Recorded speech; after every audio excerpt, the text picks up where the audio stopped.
Welcome to Why I Left, a podcast exploring life-changing career moves. I'm your host, Brian Aquart. Join me as I chronicle real stories from real people about the bold decisions that transform their careers and lives. Let's dive in. Hello, and thanks for tuning in to this episode of Why I Left. Today, we have an incredibly inspiring episode for you as we welcome Judy Weber.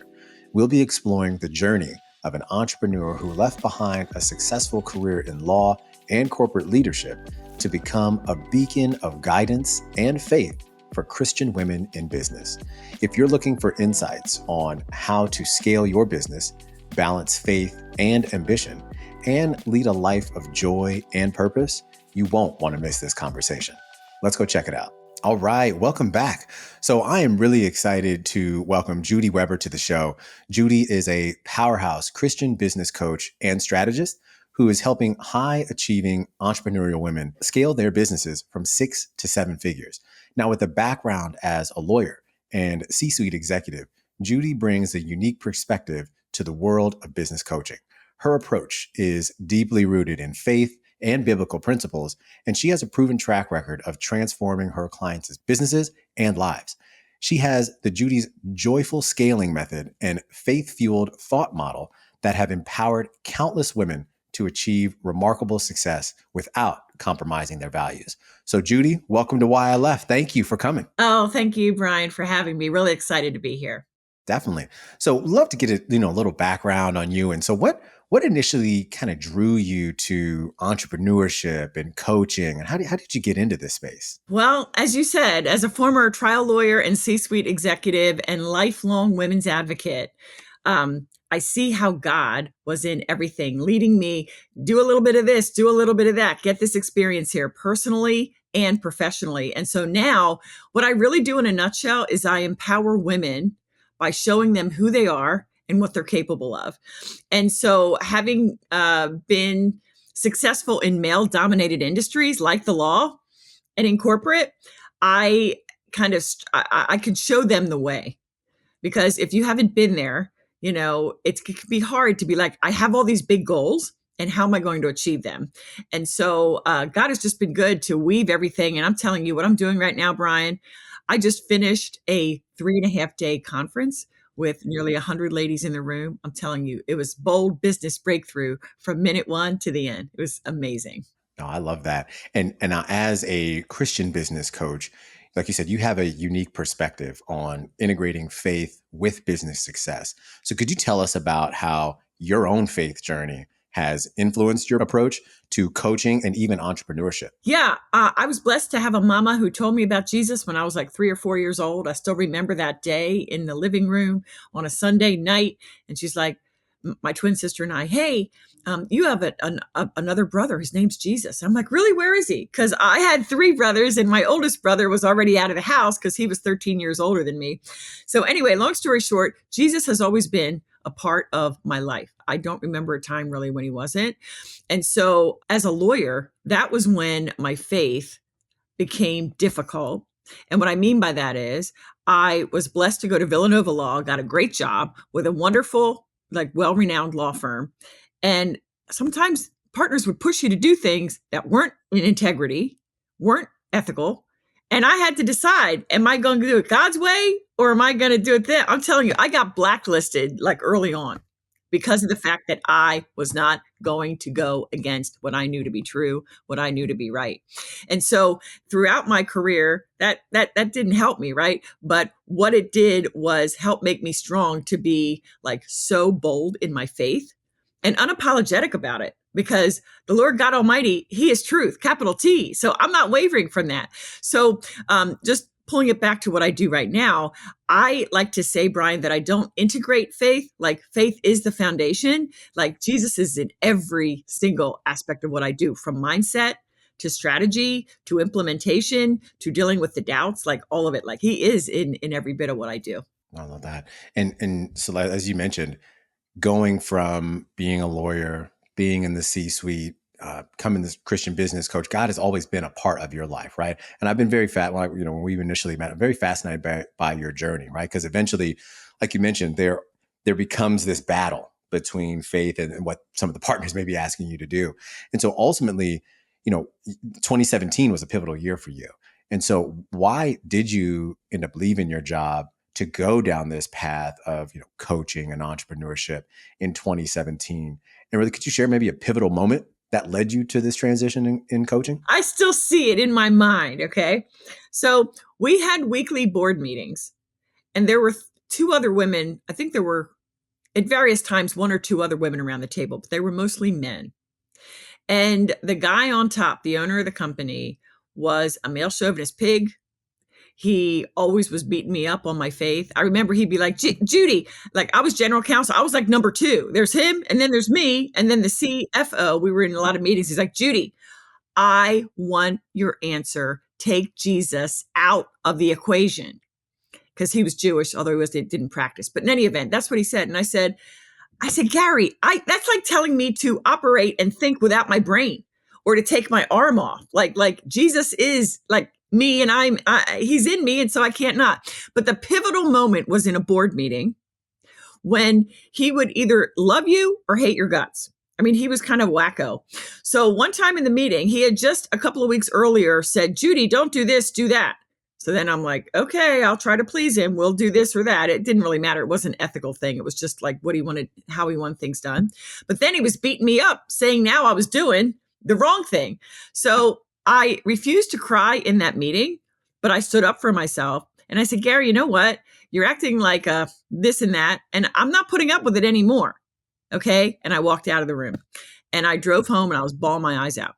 And I said to my husband, look, I don't care if it's a couple $100,000. It is not worth it. I think now's the time to go full time in the coaching business, because people were always asking me, how did you build a business back when you had a single mom with 3 kids? How did you do this? How did you do that? And now I'm like, okay, now's the time to go. But I will tell you, this is so interesting for your listeners that I came in the next day, and I officially handed in my resignation letter.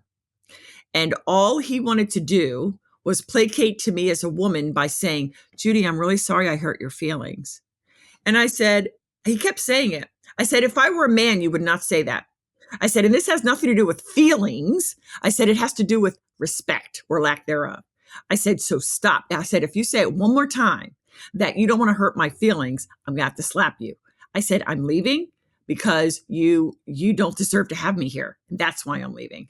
And the day that I left, I gave him 2 weeks notice. The day I left, literally in the corporate office, everybody came into my office to give me a hug, because that's just who I am and how I do things. He didn't say a word. From that moment when he said, I'm sorry I hurt your feelings, we never talked after that. And that just shows who he is. Wow. I'm sure looking back on that, like you realize you made the right decision, right? Because who would want to work? Yeah, who would want to work for someone like that, right? And in other conversations I've had on the show, I've had different guests talk about their relationship with toxic bosses and things like that. This sounds like along those lines, right? Very much so. And now your approach to business coaching, as we talked about now, clearly rooted in faith and biblical principles.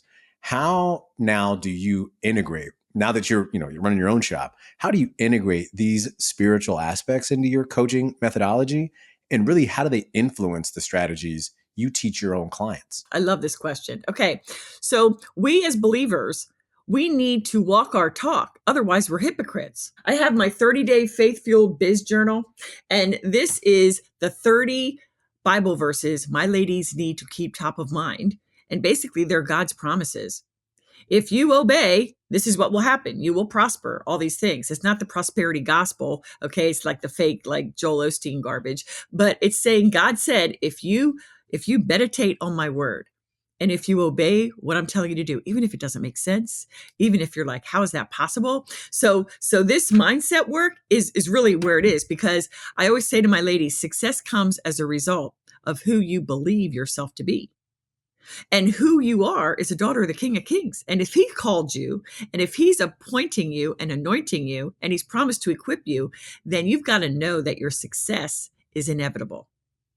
And so instead of doing that, a lot of times women are like, ooh, I feel like an imposter, or I'm scared, or I just have a lot of self-doubt. And that's why you have to remind yourself what God said. in order to really step into your identity as a powerful woman of God. I want to show you this. The Hebrew word for a business professional or entrepreneur is Ohmein, Ohmein. And do you know what that word also means? No. Person of faith. So wait a second. Are you telling me that a business professional or entrepreneur is a person of faith in the Hebrew language? Yes. So, we're like, oh, business, that's not a God thing. Money's not a God thing. Okay, there's so much. I've done a couple of podcast episodes over on my show on it. But when we get real on what God has said about business, what he said about wealth, what he has said about money, then we think right so that we can speak right from a place of confidence and like go for it and not be afraid of having big goals or making a lot of money, because it's not about the money, but it's all about obeying him and trusting him with his promises. And that's interesting, right? Because you think entrepreneur, if it, person who's having faith, right? It's almost like you need to have faith to really start. When entrepreneur, you think of someone starting on their own, starting something because of something within them, right? Could be divine, could be other, right? And so I think that's very interesting. I did not know that. So I thank you for sharing that. And, yeah, and if I could say one more thing about that. Of course. Like everybody who's ever succeeded, they had to have faith. Whether it's faith in Christ, faith in themselves, faith in like their purpose. But that's what I'm saying. Success comes as a result of who you believe yourself to be. And until you believe yourself to be that person who can do this crazy thing, because look, like you said, business is created in your mind first. It's just an idea. It's a concept, and you've got to bring it to life. So yeah, faith, everybody that has ever made it, anybody that's ever won a Grammy or has won the Olympic medal or something, they had to have faith. So that is pivotal for each and every one of us. Yeah, without a doubt. And so you mentioned it here. You talked about this joyful scaling method. So I'd love to talk a little bit more about that. One of the things I noticed is that, it focuses really on taking these high achieving entrepreneurial Christian women, sometimes from 6 to 7 figures, right? And so could you walk us through some of the key principles of this method and really how it differs from conventional business scaling approaches? Okay, really good. First thing for me, I'm all about the power of one, right? There's one God. A lot of business coaches are going to say I'm crazy, but there's more than one way to skin a cat. My approach is let's make it simple. One offer, one solid higher ticket offer can get you not only to 6 figures, but absolutely to 7 figures. No doubt about it. And so as a medical malpractice trial lawyer is where I honed and mastered the skill of taking the complex and making it very simple. I had to take difficult medical stuff and make it make sense to the jury and to the judge. So my approach to scaling is just that. 1, maybe 2 offers. Some stretch me to 3, but we've got to go one at a time. So my approach to scaling, it's 3 main strategies. 1 is the breakthrough strategy. Here we dive deep and look at your offer suite and we streamline it.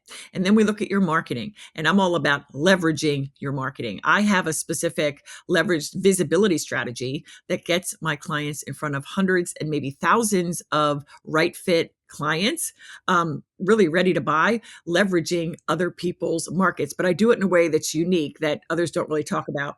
And then we also look at your sales process. That's all the breakthrough strategy. That's the first of 3 strategies inside my scaling method. The second is your operational strategy. Here, team is number 1. You've got to have people who are bought into your mission and your cause, because we're not just leading businesses, we're really leading movements. And so a lot of times women come to me and they're like, oh, I can't afford to hire. Wait, you can't afford not to hire, because the way I do it, we're hiring revenue generators, not expenses. Like these people are going to bring in revenue one way or another. Also in the operations strategy, we're talking about SOPs, again, streamlining, optimizing your back end, and also automations. So we have your breakthrough, we have operations, and then we have your profit strategy. Here we look hard at the numbers, not just the dollars, the revenue and the profits, but also your client results. That is huge. We've got to track that. And also strategic initiatives, referral programs, upsells, things like that. So in a nutshell, that's my methodology. Oh, I love that. And it seems to be working very well. So kudos to you. One of the things I've often, heard about, read about, and, talk with some of my guests is that, many entrepreneurs are really struggling with balancing ambition, at times maybe faith, especially when it comes to financial success, right? And I would imagine those are things at times, to your point, right? It's not always about the money, but let's say if you are going down this journey, you need some form of that to, survive. If you have a family, all those types of things. So how do you address the internal conflicts and doubts that Christian women may face regarding money, ambition, and even setting really big goals? Okay. I want to make one thing clear. Business is about the money. Okay. Like business is money, because without money, it can't be run. But then they go, oh, I want to give it away for free. I said, great. Then do a nonprofit. But guess what? Money is still needed there too. So instead of marketing to your clients, now you're going to be marketing, quote unquote, to your donors. So what I meant to say about the money is that a lot of times my clients have been programmed or taught things about money, which really stops them. It's almost like you're putting your foot on the brake while the other foot's trying to go on the accelerator. But this mindset and the beliefs and understanding about money are literally keeping you stuck. And so what we have to do is where money might be a problem. Oh my goodness, I can't imagine getting to $500,000, $600,000. That freaks me out. Then I say, okay, let's leave the money aside for a moment. Let's do the math and figure out the impact. What are the number of lives that are going to be changed? What are these number of clients? And we focus on that, because my women say, oh yes, I'm going to impact 400 women. Yes, please. Right. And so then we focus there, because here's the deal. When you make an impact, the money's going to follow. Absolutely. And so if money trips you up, then we're going to work on that. We're going to dig up those old beliefs. I should have my garden trough in here. We're going to dig up those old beliefs, and we're going to replace them with the truth of God's word on what this really is about. Because here's the thing, people say, and I used to say it too, well, Jesus didn't have a pillow to lay his head on at night. He didn't own a home. So how should I? But hang on a second. There's so many things I could say here, Brian. I'm just trying to think how to say it. Did you know there was gold in the Garden of Eden? I think it's Genesis 2, verse 10. I know it's in Genesis 2. And also, when we think about some of the highest, most revered people in our faith, like Abraham, the father of our faith. Okay. Like that man was super wealthy. How about David? He was super wealthy. How about Solomon, the wisest and richest man that ever lived? How about Lydia, the woman that sold purple garments? Like there are so many rich, God-loving people in the Bible, God-fearing people. Like we shouldn't, like we really, hold on.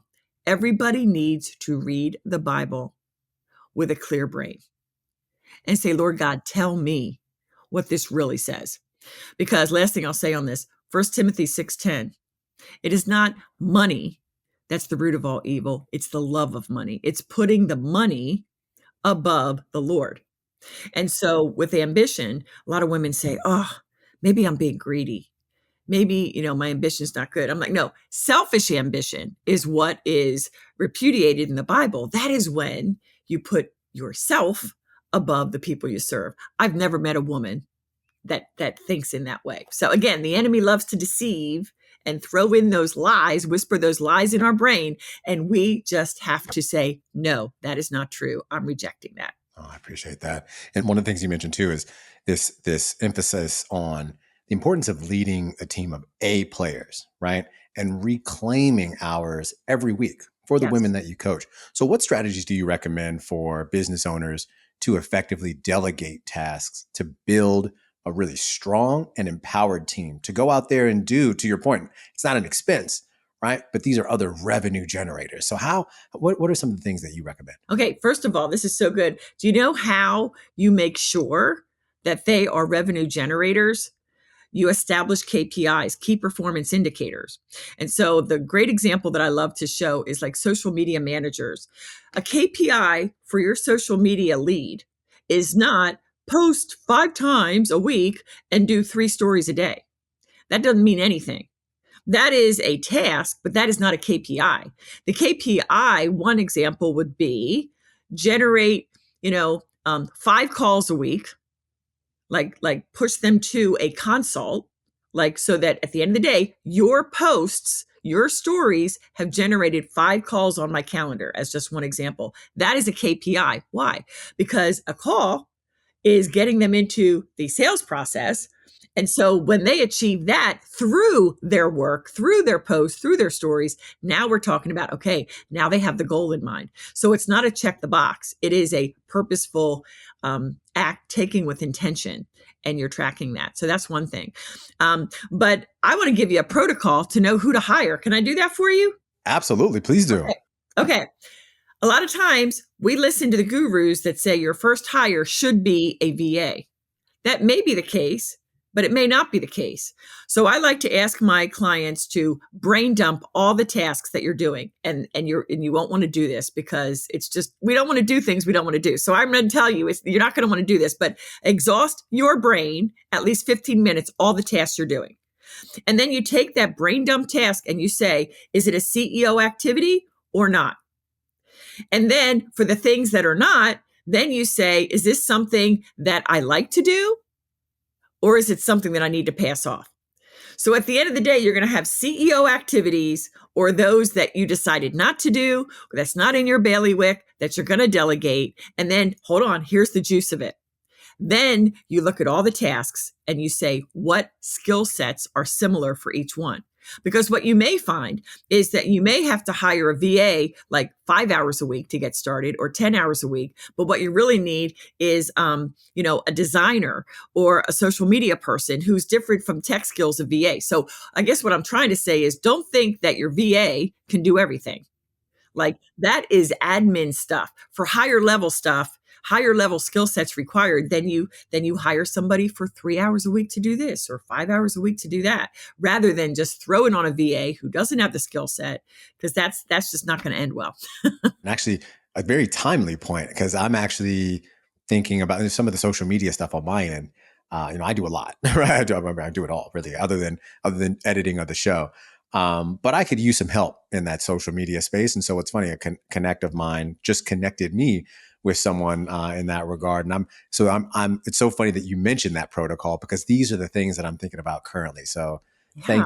Thank you for that. You're so welcome. It's so important. And I see that all the time, Brian. I see that all the time where it's like, I'll just do it myself because we're smart, we're quick, I'm motivated, let's get it done. And there's a time for that. But when you reach a certain point in your business and you feel yourself like just being drained and there's less and less joy in your business, that's when you know it's like you can't afford not to hire. Right. No, great point. So in your experience, what do you think are some common misconceptions or myths about achieving success in business as a Christian woman? And what are some ways you go about debunking those? The first thing that comes to mind is smarts.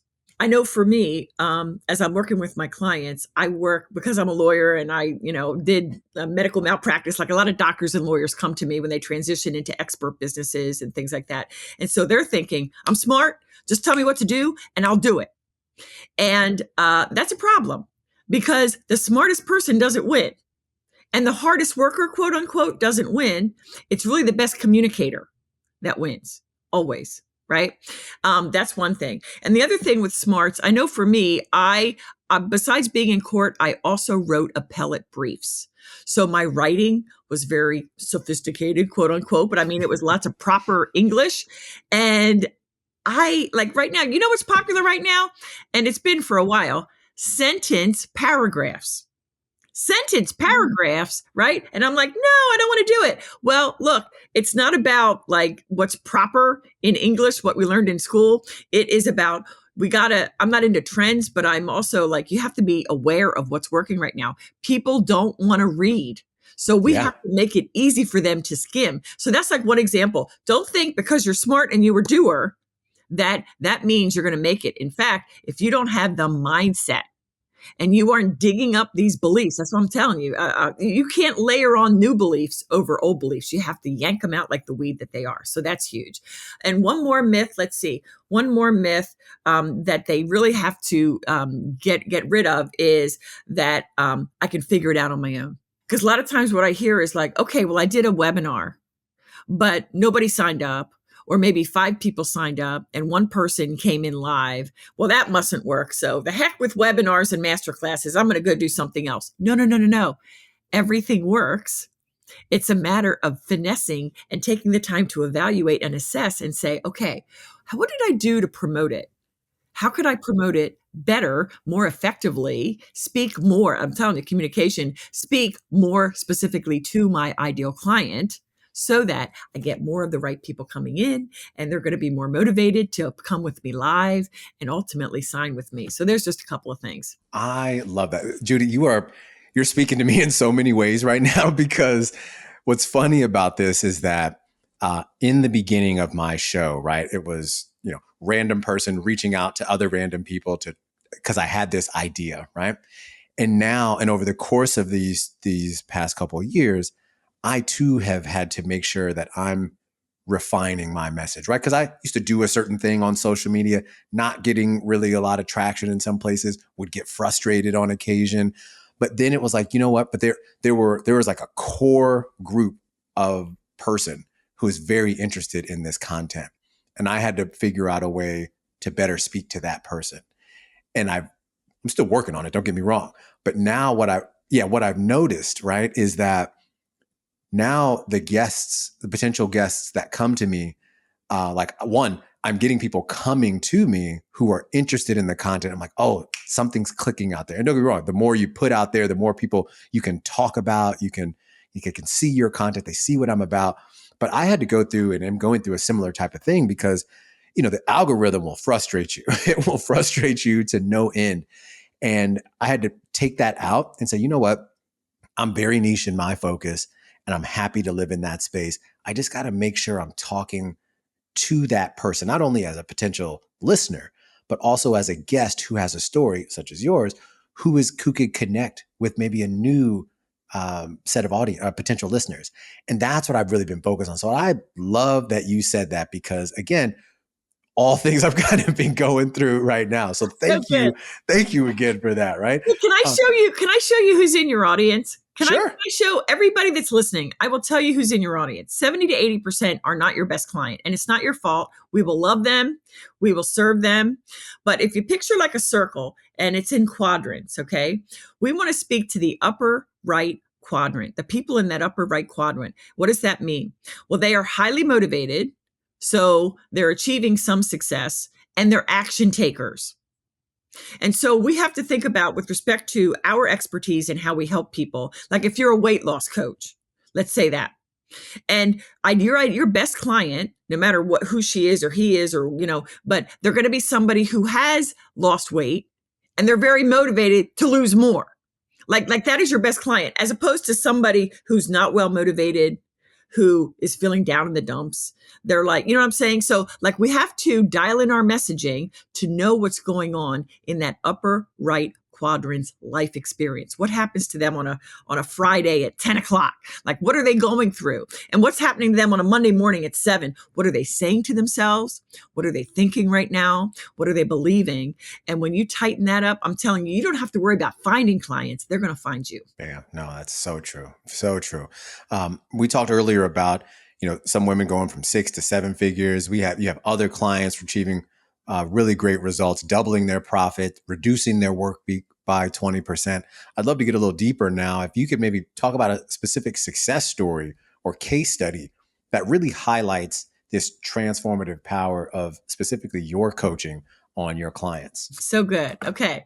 A couple of clients come to mind. My star in my mastermind came to me. This was a couple of years ago. She was, I think, about 270, 280. And she said, Judy, I want to get to 350 in 12 months. We got her to 670. It was almost $700,000. And she blew her own mind. And in fact, when we're talking about mindset junk that we have to deal with, she cried when she looked at the end of the year. And she's like, I can't believe where I am.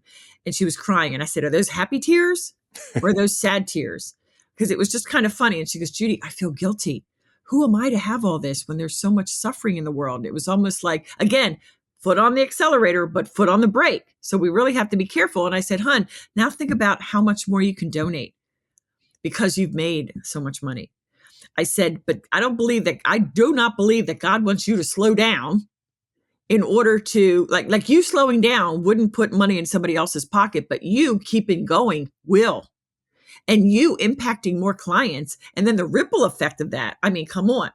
So that was one thing with her, and so the huge thing about that was her mindset that she was working on, the more confidence that she grew in that, and also, gosh, what was the other thing I was thinking of? Oh, getting organized in her back end.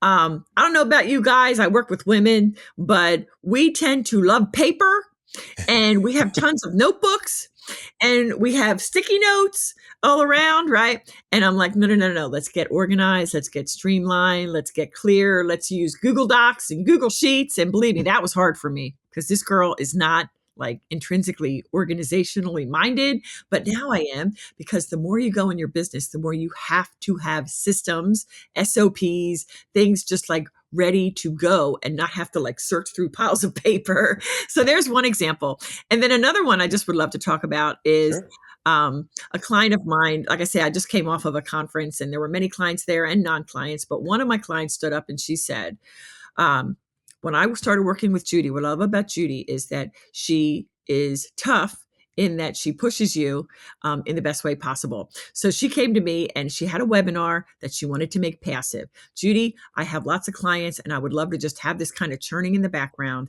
and have clients come without having to get on sales calls. And she had worked with a webinar specific coach and it wasn't converting. Oh, And wow. she had tears in her eyes. There's a lot of tears in my thing, but then there's tears of joy.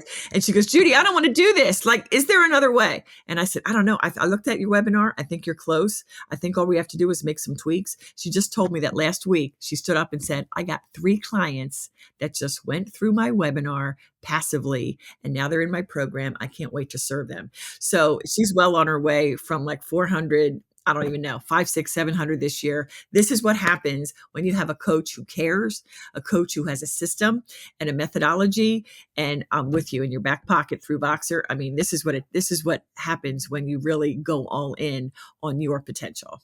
I love that. I love that. And this is something that when you think of entrepreneur business culture, but really entrepreneurial culture, this idea of hustle is something that dominates the landscape. But you advocate for a different approach.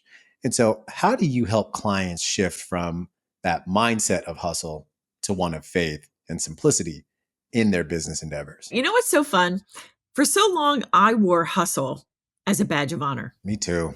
Me right? too. Yeah. And I'm telling you, Brian, I come from poor stock. Daddy was a factory worker. Mom stayed home. And all I was work hard, work hard, work hard. So we're programmed and trained from the beginning, at least when you come from humble beginnings. And maybe a lot of people, it's like, just work harder. You want more success? Put in more time. Just work harder. And then you realize, wait a minute, I can't work anymore. I do need to sleep a few hours a night. And so this is why I'm into simplicity. There's joy in business when you have things simplified. See, there's one thing the marketing gurus are like, you have to be omnipresent. And isn't that a beautiful thought? That you could be everywhere and, YouTube, podcasts, every social platform, and you're just constantly posting and doing. But wait a minute. What if you could choose your lane? What if you could identify your corner of the market so clearly that, again, you just stand out? And you're only in maybe 1 or 2 different places, but they are where your people are because you know them so well. And so when they see the beauty of that, of not chasing clients, but being where they need to be, being that beacon, speaking clearly and directly to your best client, I'm telling you, it works. I know it sounds simple, but this is the power of working with a coach who knows how to do it. Yeah, no, without a doubt. And I think, I hope that, for folks who are listening, I hope that doesn't go over your head, like, because that is huge, right? Because I oftentimes, and I found myself in this predicament as well, especially when you're doing things on your own, simplicity is not the default, right? It's like you want to make everything just so difficult because you want to do so much. But you're right, at times we do need to take a step back. It's like, all right, what is that area? What is that specific space that I could excel in? When I first started this show, I had a great book that helped me pare this down, because in my mind, it was like, does the world need another podcast, right? And all those types of things. But then it was like, yes, if you're speaking to something that is of value, right? And I really had to hone that message and continue to hone it. Like I, started out more great resignation focus, and now we're, moving beyond that, but it's still that people transitioning from jobs and things like that. So I love that you mentioned that, because simplicity is huge in that. Yeah, You if I know, can say one thing, sure. people talk about focus. And I've never met a woman that doesn't say, Judy, I may not have been diagnosed, but I got ADHD. And so we feel like I'm focused on this and I'm focused on that. But if you're focused on more than one thing, let's be real, you're not focused. And that is where it's like, that's why I'm like, in the earlier stage of business, let's focus on one offer. And as we scale, maybe layer in another one, maybe two. But every offer is its own business, because every offer starts with the best client and the transformation you have, and that informs your marketing, that informs your selling. And so don't spread yourself too thin, because if it's not working, trust me, go into one offer, get really clear and simplified, and you are going to write me and say thank you for that, because now my life is more joyful, I'm signing more clients, and wow, this is what I thought, this is where I thought I was going to get, but I was overworking and overthinking. I got to tell you, I know I've said this a couple times. You have no idea how much you're speaking to me right now, because outside, so this is why I left is under like my bigger consulting company. And I've recently had to say a similar thing, and that, I offer these things, I offer that, I offer that. You know what, Brian? You need to like, as I've been saying on my show focuses on this one thing. From a consulting standpoint, you need to focus on one thing, because especially, I work full time too. And so, you have try to get other ways to bring income in. But one of my clients, to be honest, kind of drying up. Things are kind of drying up there. And so it's like led me to start rethinking, well, what is it that I'm offering? And so you saying this, again, helps me so much. Good.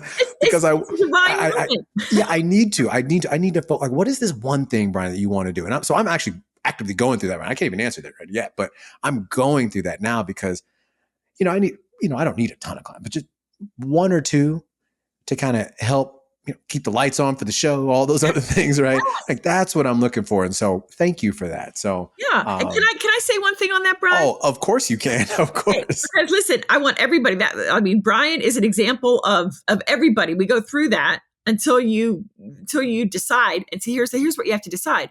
Like, who am I? What do I want to be known for? What do I want to be known as the best in the world at? Like, there are other Christian business coaches, and this doesn't come from a place of arrogance, but it's a place of belief and knowing there is nobody that can touch me. There is no Christian business coach that can touch me because of my heart and my caring. I'm not chasing dollars, baby. I'm chasing my clients' results. And so I take it one at a time. And I'm telling you, okay, now I went a little far afield, but here's what I want everybody to hear. When you just are in the thick of it, it's hard for you to see your juice. Yes. And so I would encourage you, Brian, and everybody listening, just hit Zoom or Loom and speak. Just go on for like 15, 20 minutes, even half an hour, like, of your life experiences, of your work experiences, and then listen back. And when things jump out, you're like, ooh, yeah. Oh, wow. Yeah, that really lights me up. That really lights me up. What I do when I work with clients, whether at the earlier stage or even later, when I'm like, okay, what do you want to be known for? When they just talk to me, I can pull out. I say, oh my gosh, that's it.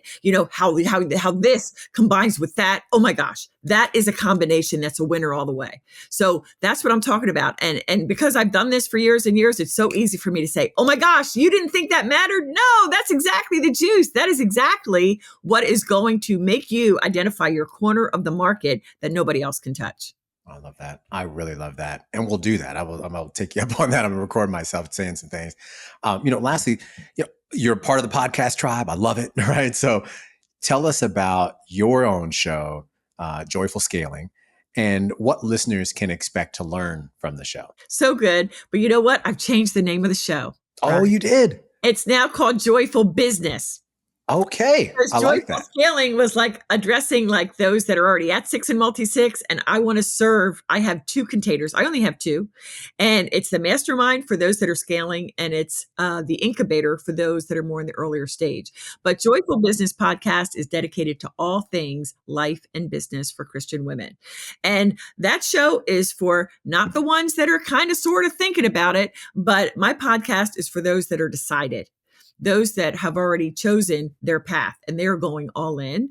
So I have solo episodes, I have lots of guest episodes, all pointed to showing my listeners who are literally around the world, it's insane the way the Lord is moving, how to take an idea and just go all in to get to that six-figure mark, to be, one of the 2% to make it to seven figures. And part of my mission, I'm all about normalizing miraculous results.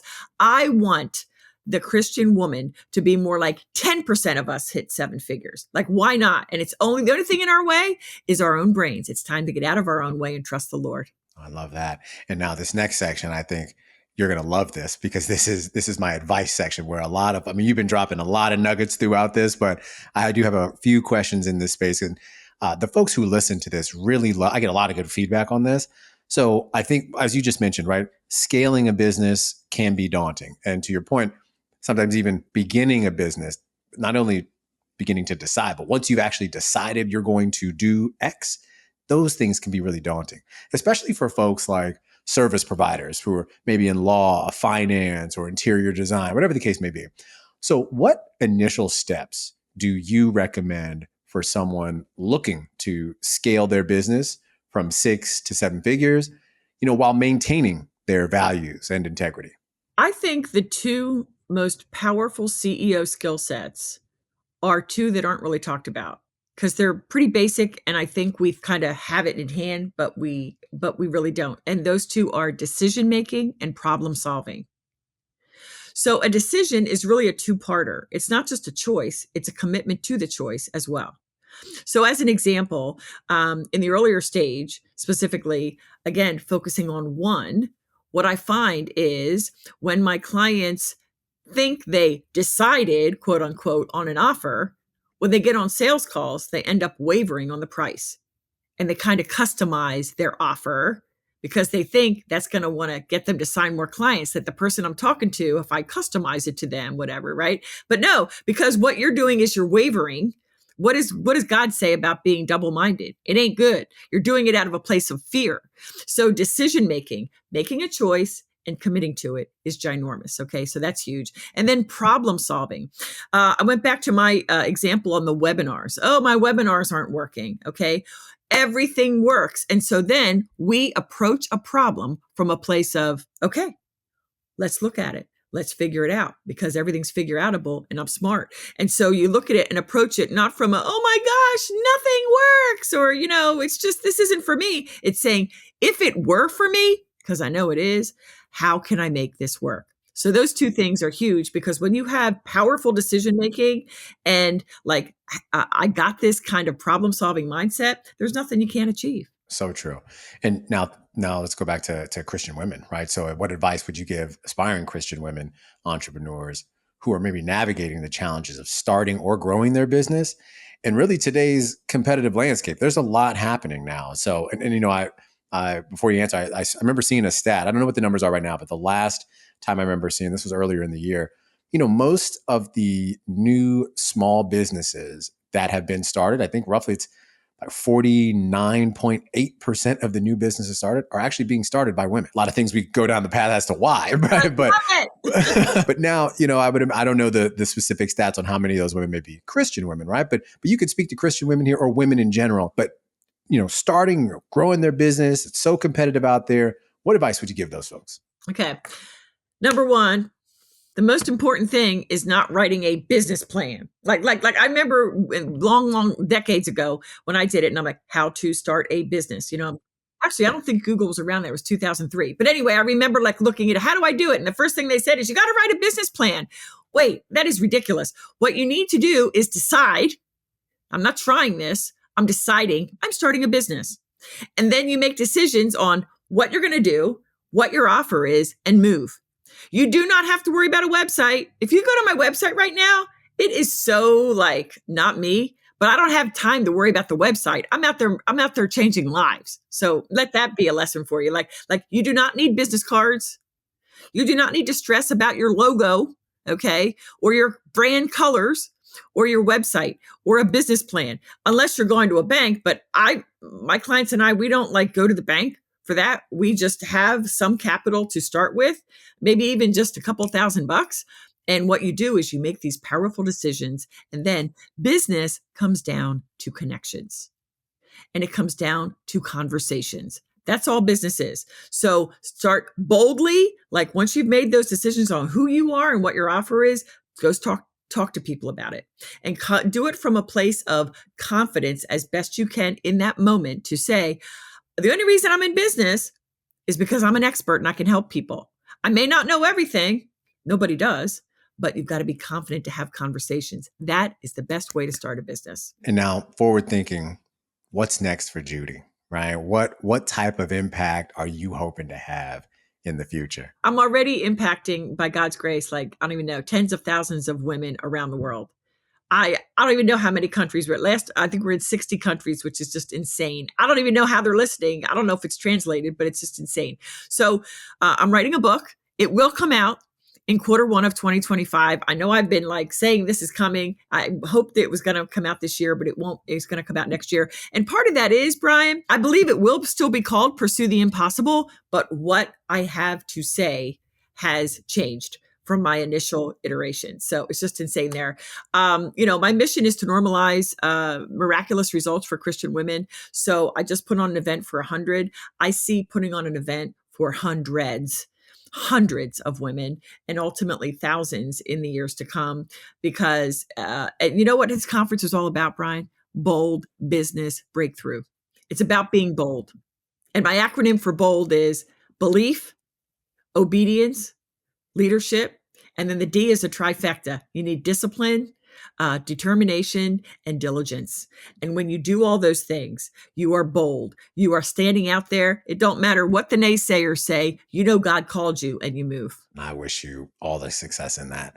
And so now, would love for you to have a chance to ask me a question. So what's one question you have for me? I know I've been kind of spilling my guts a little bit throughout the show because you have been speaking to me, but if you have a question for me, I'd love to answer. I would say, especially when you're working full time, how do you determine? I'm curious how many hours a week you work in your business, and how do you determine what actions you're going to take in the hours that you are working on your business? Great question. So I think from a consulting standpoint, I've been trying to do more of that. And I couldn't put a number on it, to be honest, because really I work a lot now on the show. And so in the show and growing that's been a nice platform for me. So I would say I work on this at night, right? And so I work a very, very full-time job during the day. And I try to spend maybe 3 to 5 hours a week on this. At times it can flow. I would say average, right? Because sometimes it could be, especially if I get in a flow and I've gotten a lot of responses after, trying to source, like right now I'm sourcing guests for season 4. So it's a bit of a lull in that from a season standpoint. Yeah. But now I'm like, this is all season 4. And so now I'm really I'm researching guests, trying to find the right people. What's great is I have folks in my inbox, which is, thankfully, right. So I don't just do too much, right? So I would say roughly around 3 to 5 hours a week on it. What I do need to do is, because it is a lull, like what I've been doing now is, just releasing old clips from episodes. Because, those that you have so much content, it's good to just keep the flow going. But this goes back to my conversation earlier about, or my discussion earlier around, we'll be speaking with a potential social media manager too, to help me do some other types of things, right? Now, granted, Judy, I'm not going to be doing any dances on TikTok or anything like that, right? But maybe someone could help out with like the themes of the show and like different carousels or other things. Maybe I need I often get a lot of feedback around, we want to hear about how you think more, right? That's actually where the origin of this part of the show came from, in that, Brian, you've talked to so many people, would love to hear what you're thinking about fill in the blank. I was like, you know what? Well, let's have the guests, come up with something to ask me, right? So to answer your question, 3 to 5 hours a week. It can ebb and flow. But once it comes to the season, I think that'll probably go up to probably maybe 7 to 10, just because, you want to make sure, like, when you have a product that you put your name on, you want to make sure it's coming out right. And so the flow, the responses, getting everything up, making sure everything looks good. I really am very hands-on with that. So it's a great question. So good. And I'm curious, is your goal to one day leave the full-time gig and make this your full-time? Great questions. And I've often got that. I had no intentions of leaving my job. And I'll say this, and the reason why, probably if you asked me this 2 or 3 years ago, I would have said maybe potentially. But what I've happened to find now is professionally, I'm doing from a purpose standpoint, purpose-driven work. I found a great sweet spot. I'm helping, we talk about impact, right? I am impacting the lives of young people who want to get into healthcare or may not know that they want to get into healthcare, but I'm waving the healthcare flag of being exposed to all the opportunities that exist in this space. So I work in healthcare day to day. And this has touched me in such a deep way that it's like, oh, I'm not really trying to leave, right? Because the impact, to your point, yeah, would I love to make more money? Of course I would, right? But the impact that I'm having is really keeping me going. And now from a passion project standpoint, what I'm doing with the show, the impact that I'm having too, like there are so many connections, right? Like my audience are not high school students and things like that, but my audience are people who we all work, have worked, maybe we have quit. And now it's about providing that education and providing that connection about the human experience around something we all go through, which is work and potentially leaving a job that has been such a taboo topic. That's what I'm trying to break down. So that's my niche. So I'm having a great time in healthcare. I'm having a great time during the show. So as of right now, no, I'm not really trying to leave day-to-day work. Just trying to do my best to integrate the both of them, So to be honest. Bravo. Very, Thank you. very good. Yeah. Thank you. So Judy, look, I want to thank you for taking the time today. This has been a great discussion for a variety of reasons, right? One, so many gems that you dropped for the audience, but also for me too, as I'm, you catch me at a really interesting time in my own journey as an entrepreneur, as a podcaster, and those types of things. So I just appreciate, one, you sharing your story and kind of pouring into me as well. Not only the guests, but really pouring into me, because that means a lot. And so I'd love for you to share where people can find you, support you, and follow your work. Oh, thank you for that opportunity, Brian. This has been such a fun interview. Yes, I can be found on Facebook, Instagram, LinkedIn at Judy Weber Co. at Judy Weber Co. And I would love to gift your listeners with an invitation to a 5-day challenge that's coming up, I think in October. I think, right? I don't know. I'm just coming off of this conference. I'm like, woo, I'm on cloud 9. But if you go to judyweber.co/make bold offers, judyweber.co/make bold offers. I want to gift you with a free seat in this event. And inside, this is for those at early stage or later stage, because I bridge all of that.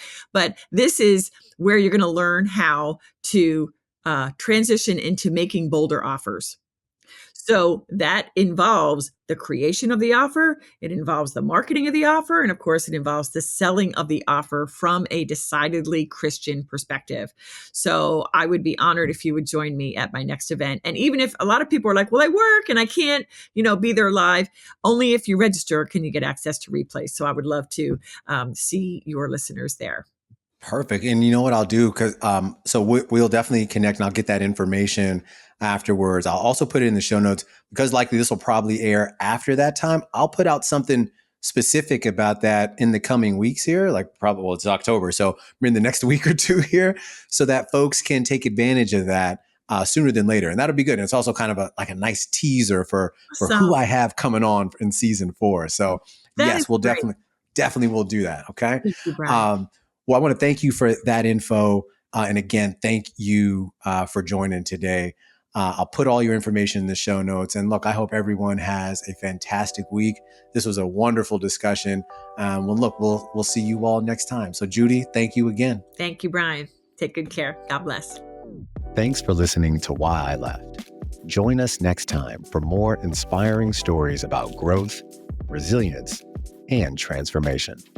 Visit us online at www.whyileft.co. That's whyileft.co. And subscribe on YouTube, Spotify, Apple Podcasts, or the Alive Podcast Network. See you soon.